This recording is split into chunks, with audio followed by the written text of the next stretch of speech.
When I was 27 years old, I worked in an office in San Francisco. I did my job well and my future was promising. I was alone in the world and I was happy. On Saturday afternoons I didn't work. I sailed my little sailboat on San Francisco Bay. One Saturday afternoon, I sailed out too far. The strong afternoon wind pushed my sailboat out of the bay, into the Pacific Ocean. That night, when I had lost all hope, a small British brig saw me and took me on board. The brig was sailing to London. The voyage was long and stormy. I worked as a sailor to pay for my trip. When I arrived in London, my clothes were old and dirty. I had only $1 in my pocket. With this dollar, I ate and slept for the first 24 hours. During the next 24 hours, I didn't eat and didn't sleep. At about 10 o'clock the following morning, I went to Portland Place. I saw a child walking past, holding a big pear. The child ate one small piece and then threw the pear onto the street. I stopped and looked at it. I was very hungry and I really wanted that pear. But every time I tried to get it, someone passed by and looked at me. I quickly turned in the other direction and waited for the person to pass by. I tried again and again to get that pear, but the same thing happened. I was desperate. I decided to get the pear and not to worry about the people who saw me. At that moment, a gentleman opened a window behind me and said, "Come in here, please." A well-dressed servant opened the door. He took me to a beautiful room. Here, two old gentlemen were sitting and discussing something important. Their breakfast was on the table. I was very hungry and I stared at their breakfast. I want to tell the reader that the two gentlemen had made a bet several days before. I knew nothing about the bet until later. Let me tell you what happened. The two old gentlemen were brothers. For several days, they argued about a very strange subject. They decided to end their argument with a bet, as the English usually do. The following was the subject of the bet. The Bank of England issued 2 banknotes of $1 million each for a public transaction with a foreign country. England used one banknote and the other remained in the bank. At this point, Brother A said to Brother B, "If an honest and intelligent stranger arrives in London without a friend and without money, except for the $1 million banknote, he will starve to death." Brother B answered, "No. I don't agree." Brother A said, "If he goes to the bank or anywhere else to change this big note, the police will put him in prison. Everyone will think he stole it." They continued arguing for days, until Brother B said, "I'll bet $20,000 that the stranger will live for 30 days with the banknote and not go to prison." Brother A accepted the bet. He went to the bank and bought the $1 million banknote. After, he returned home and prepared a letter. Then the two brothers sat by the window and waited for the right man for the bet.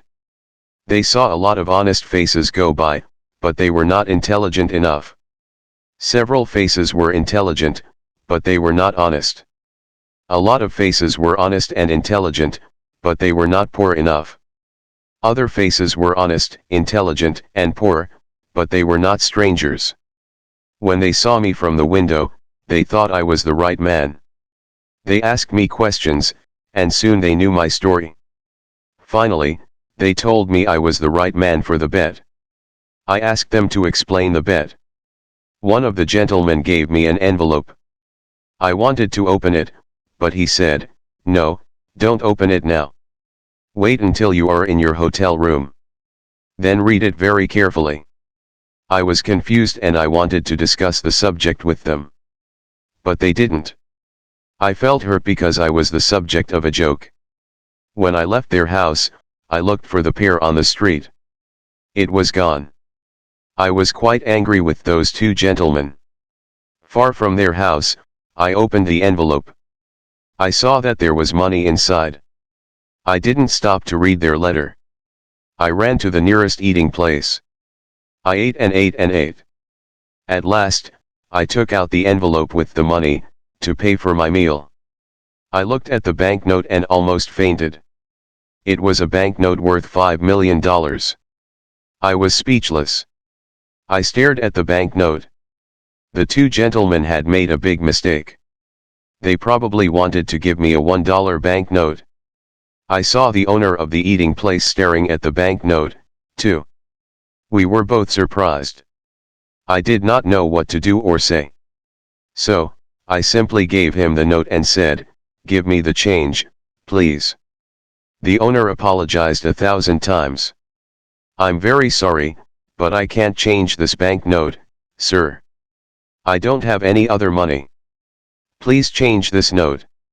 The owner then said, "You can pay for this food whenever you want, sir. I understand that you are a very rich gentleman. You like playing jokes on people by dressing like a poor man. You can come here and eat all you want, whenever you want. You can pay me when you want." When I arrived, the same servant opened the door.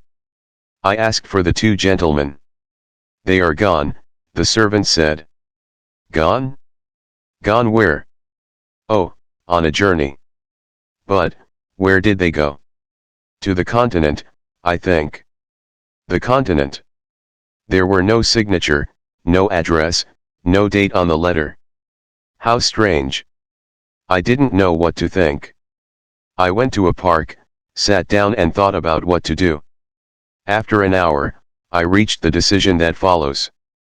The two old gentlemen are playing a game that I don't understand. They are betting on me. But, at that time, I didn't know anything about the details of the bet. If I go to the Bank of England to return the banknote, the bank will ask me lots of questions. If I tell the truth, no one will believe me. They will put me in an asylum. If I tell a lie, the police will put me in prison. I can't even give it to anyone, because no honest person will want it. I can do only one thing, I must keep the bill for a whole month. And, I must not lose it. If I help the old man to win his bet, he will give me the job I want. The idea of an important job with a big salary made me happy. With this exciting idea in mind, I began walking down the streets of London. Every time I passed in front of a tailor's, I wanted to enter and buy some new clothes. But, I had no money to pay for them. The $1 million banknote in my pocket was useless. I passed in front of the same tailor's 6 times. At last I entered. I quietly asked if they had an old, unattractive suit that no one wanted to buy. The man I spoke to nodded his head, but he didn't speak. Then another man looked at me and nodded his head. I went to him and he said, "One moment, please." After some time, he took me to a back room. He looked at several ugly suits that no one wanted. He chose the worst for me. I really wanted a suit, so I said nothing. It was time to pay. "Can you wait a few days for the money? I haven't got any small change with me." The man said, "Oh, you haven't? Well, I thought gentlemen like you carried large change." "My friend," I replied, "you can't judge a stranger by the clothes he wears. I can pay for this suit. But, can you change a large banknote?" "Oh, of course we can change a large banknote," he said coldly. I gave him the banknote. He received it with a smile, a big smile that covered his face. When he read the banknote, his smile disappeared. The owner of the shop came over and asked me, "What's the trouble?" "There isn't any trouble. I'm waiting for my change." Come. Give him his change, Todd. Quickly." Todd answered, "It's easy to say, but look at the banknote." The owner looked at the banknote. Then he looked at my package with the ugly suit. "Todd," he shouted, "you are stupid. How can you sell this unattractive suit to a millionaire? Todd, you can't see the difference between a millionaire and a poor man." "I apologize, sir," the owner continued. "Please take off those things you are wearing and throw them in the fire. Put on this fine shirt and this handsome suit. It's perfect for you, simple but elegant." I told him I was very happy with the new suit. Oh, wait until you see what we can make for you in your size. Todd, bring a pen and a book. Let me measure your leg, your arm. I didn't have a moment to speak. The owner measured me. Then he ordered his tailors to make me morning suits, evening suits, shirts, coats, and other things. But, my dear sir, I said, I can order all these things only if you change my banknote. Or, if you can wait a while before I pay you. Wait a while. I'll wait forever, that's the word. Todd, send these things to the gentleman's address. Let the less important customers wait. What's your address, sir? I'm changing my home. I'll come back and give you my new address, I replied. Quite right, sir, quite right. Let me show you to the door, sir. Good day, sir, good day. The impossible happened. I bought everything I wanted without money. I showed my banknote and asked for change, but every time the same thing happened. No one was able to change it. I bought all that I needed and all the luxuries that I wanted. I stayed at an expensive hotel in Hanover Square. I always had dinner at the hotel. But I preferred having breakfast at Harris's simple eating place.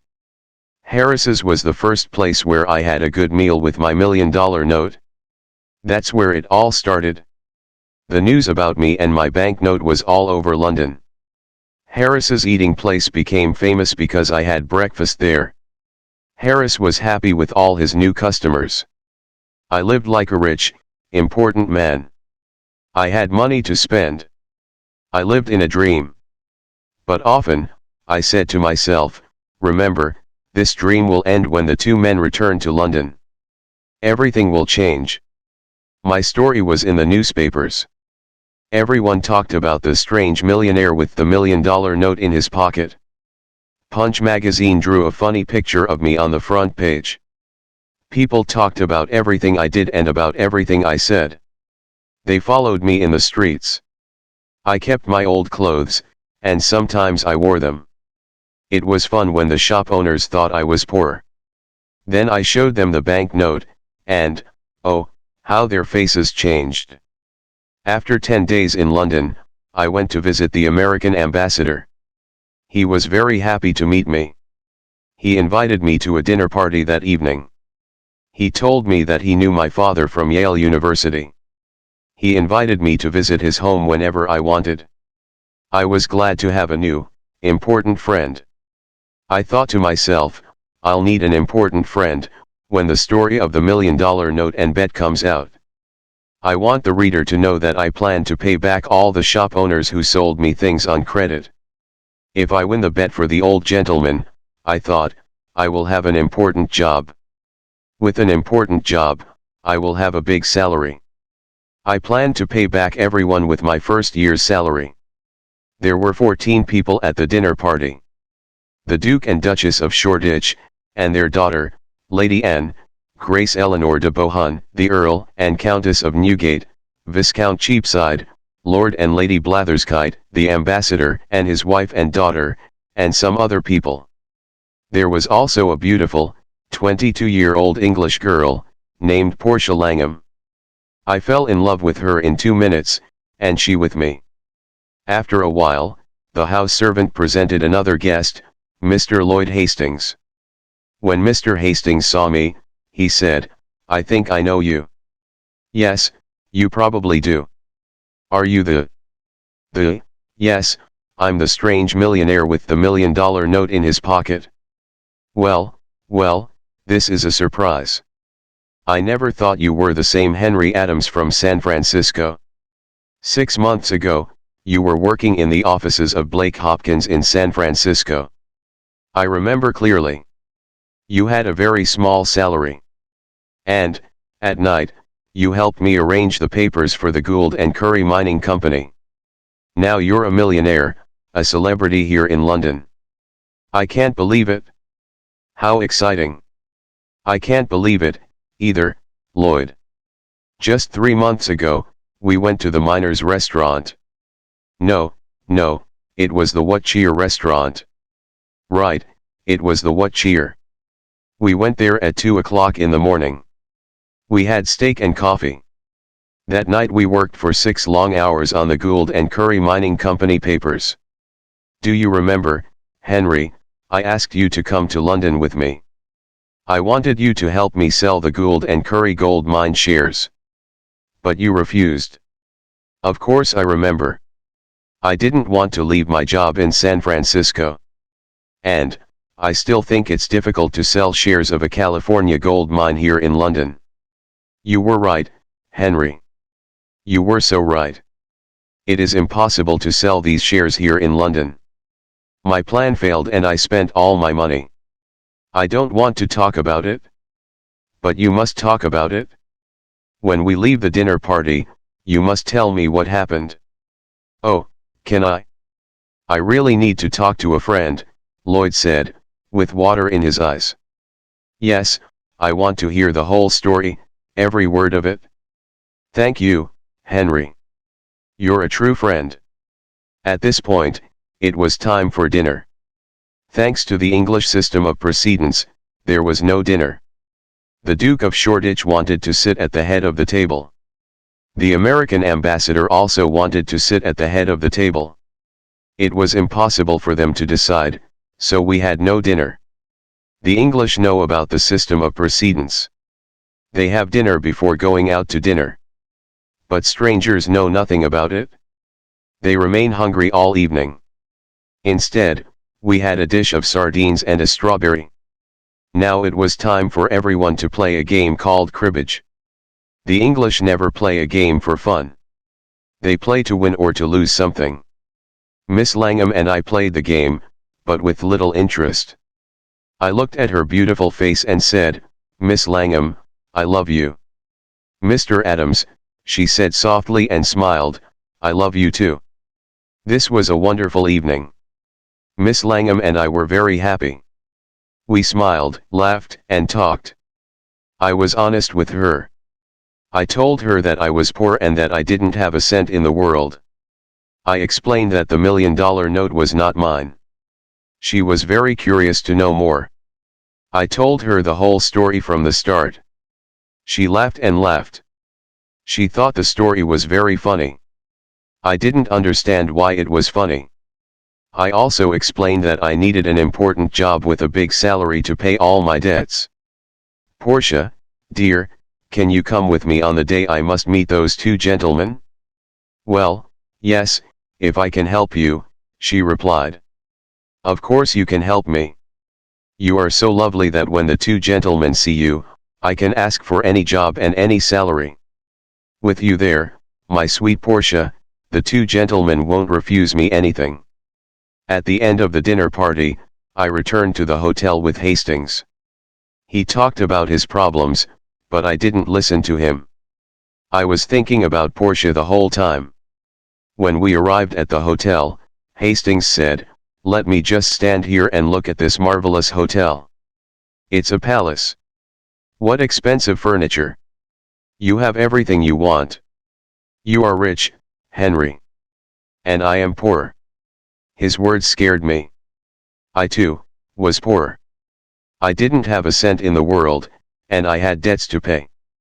I needed to win the gentleman's bet. This was my last hope. Hastings didn't know the truth. Henry, just a tiny part of your income can save me. I'm desperate. Hastings cried. My dear Hastings, sit down here and drink this hot whiskey. Now tell me your whole story, every word of it. Do you want to hear my story again? But, you never told me your story. Of course I told you my story, as we walked to the hotel. Don't you remember? I didn't hear one word of it. Henry, are you ill? Is something wrong with you? What did you drink at the dinner party? Oh, Hastings, I'm in love. I can only think about my sweet Portia. This is why I didn't hear your story before. Hastings got up from his chair, shook my hand and laughed. I'm very happy for you, Henry, very happy, he said smiling. I'll tell you the whole story again. So he sat down and patiently started to tell me his story. To make a long story short, the owners of the Gould and Curry gold mine sent Lloyd to England, to sell the shares of the mine for $1 million. Any money he received over $1 million was his to keep. Hastings's dream was to sell the shares for more than $1 million, and become rich. He had only 1 month to sell the shares. He had done everything to sell them, but nobody wanted to buy them. Then he jumped up and cried, "Henry, you can help me. Will you do it? Tell me how. Give me $1 million and I'll sell you all the shares. You will be the new owner of the gold mine. Don't refuse." I did not know what to say. I wanted to tell Hastings the truth.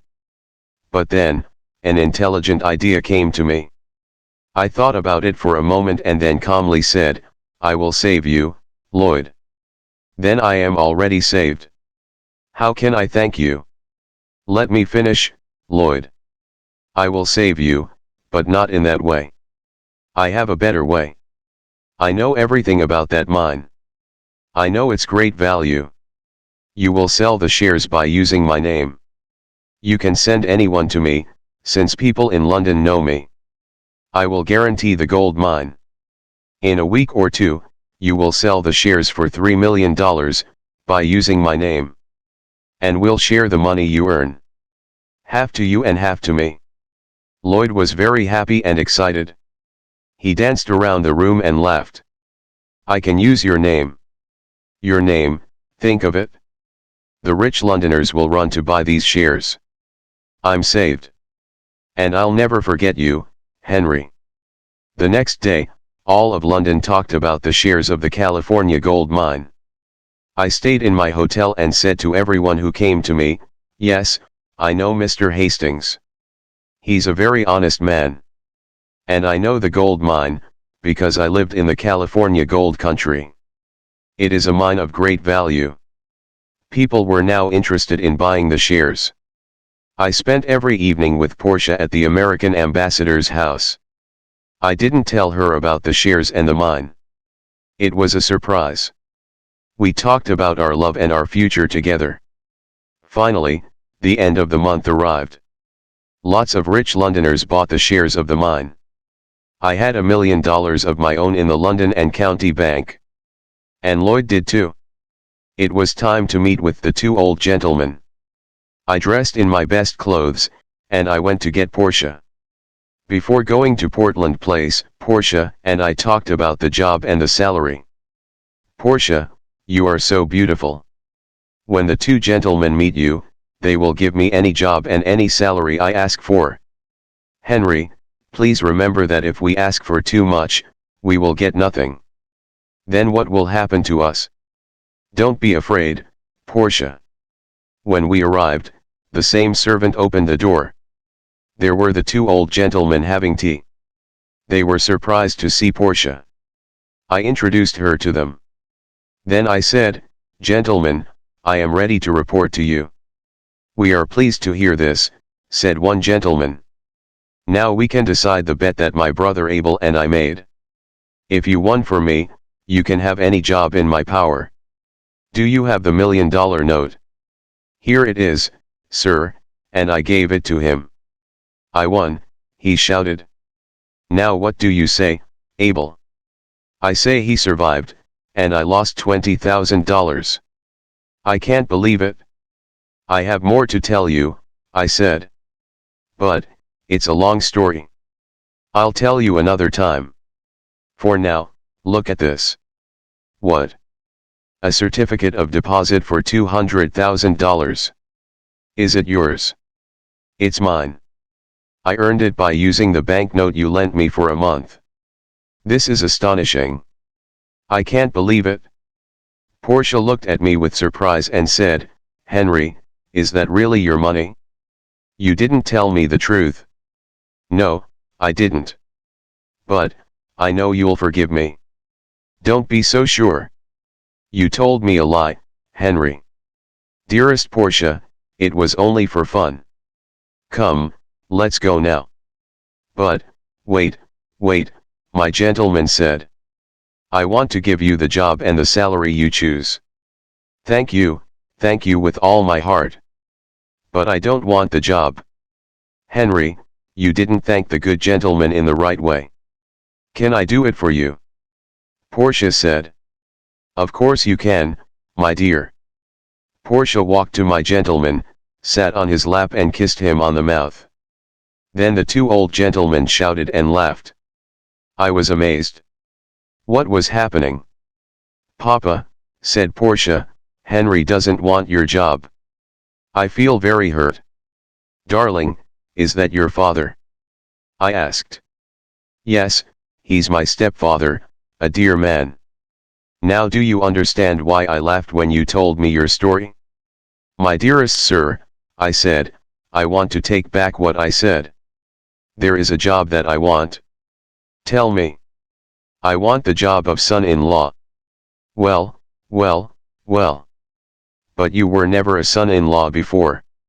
Do you know how to do this job? Try me, please. Try me for 30 or 40 years, and if, oh, all right. Take her. Were Portia and I happy? There aren't enough words in the dictionary to describe our happiness. When the Londoners heard the whole story of my adventures with the banknote, they talked of nothing else. Portia's father took the banknote back to the Bank of England and cashed it. Then he gave us the cancelled banknote as a wedding present. We put it in a picture frame and hung it on the wall in our new home. And so I always say, yes, it's $1 million banknote, but it only bought one thing in its life, the most valuable thing in the world, Portia.